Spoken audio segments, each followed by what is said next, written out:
city of Chicago is the scene of the 1944 Republican National Convention. Signs everywhere welcome delegates gathered to nominate a Republican candidate for president. Governor Bricker of Ohio, who was nominated candidate for vice president. And here is Senator Taft from Ohio, prominent among the delegates. The nomination of New York's Governor Dewey was conceded almost before the convention opened. Congressman Martin, permanent chairman of the convention, chats with former Governor Landon. Landon was the 1936 Republican nominee for president.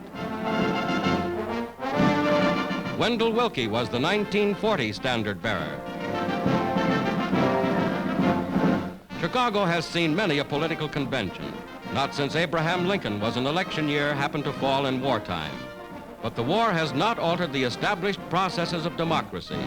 1,057 delegates represent the nation's 48 states. 529 votes are needed to nominate a candidate. Every detail of the sessions is broadcast by radio and by newspapers from coast to coast. Batteries of cameramen send pictures all over the world. No gathering is more colorful than an American political convention. National Chairman Spangler calls the meeting to order.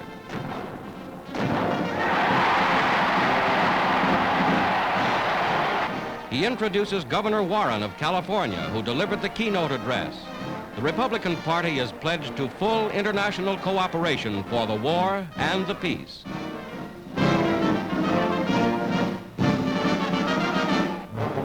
In the governor's mansion at Albany, New York, 42-year-old Thomas E. Dewey waits for word from Chicago. His supporters nominated him on the first ballot as the next Republican candidate for president.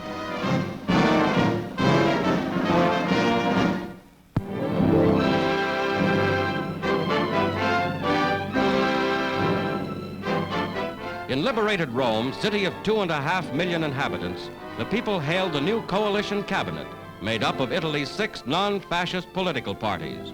The cabinet is headed by the lifelong liberal Bonomi, seen here with Count Sforza. New York's Colonel Charles Paletti, as Allied Commissioner of Rome, has pledged, "The first thing I want to do is to make a real effort to get the fascists out." Signs proclaim a massive thanksgiving for the Allied victory. Men of the Fifth Army are first to attend religious services.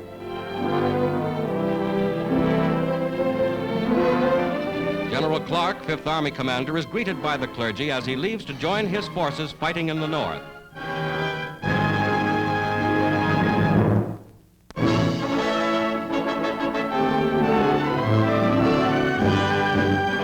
In the White House at Washington, President Roosevelt approves legislation to provide for America's war veterans in the peace to come.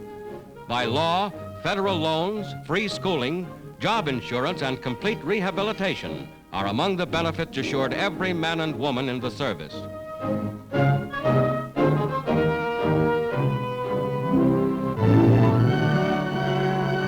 Here is a typical center already established for convalescents. Here, men who have been discharged from hospitals come to receive aid in preparing them for civilian life. They have comfortable quarters and live very much like boys at school. Every facility for physical and mental therapy is used to help rebuild and recondition the men.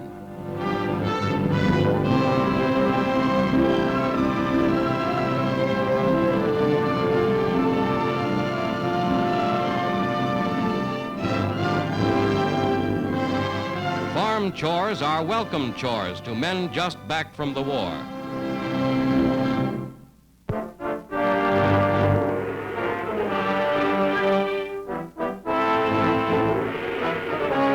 Somewhere in western China, 70,000 laborers report for a staggering task: the building of the airfield from which Allied airmen now are carrying the war to Japan.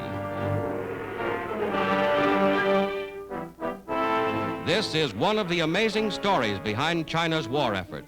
This shows how people with bare hands and the most primitive tools transformed areas of once swampy rice fields into firm, rock-bedded runways for the planes of the United Nations.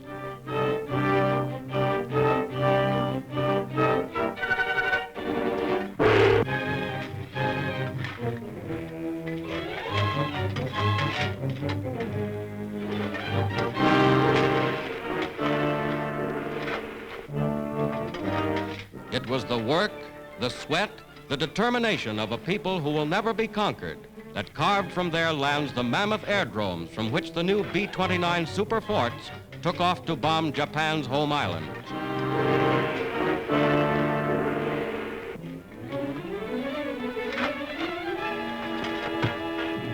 In China, no one is too young to be a patriot. The stones are brought by hand from a riverbed 5 miles away.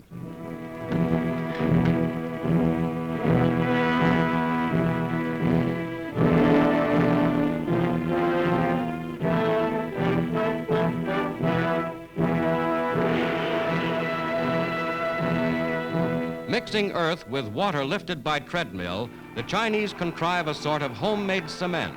This holds the rocks firm, provides a foundation as solid as China itself.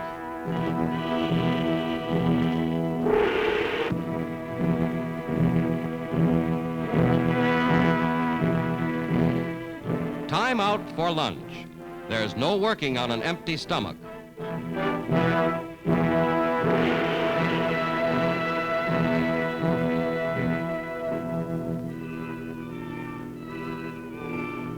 A 10-ton roller, pulled by some 150 men, is hauled over the runway.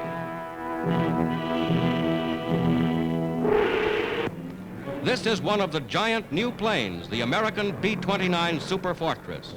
Already they have blasted Japan's war industries. Their raids from bases in China may soon affect the entire course of the war.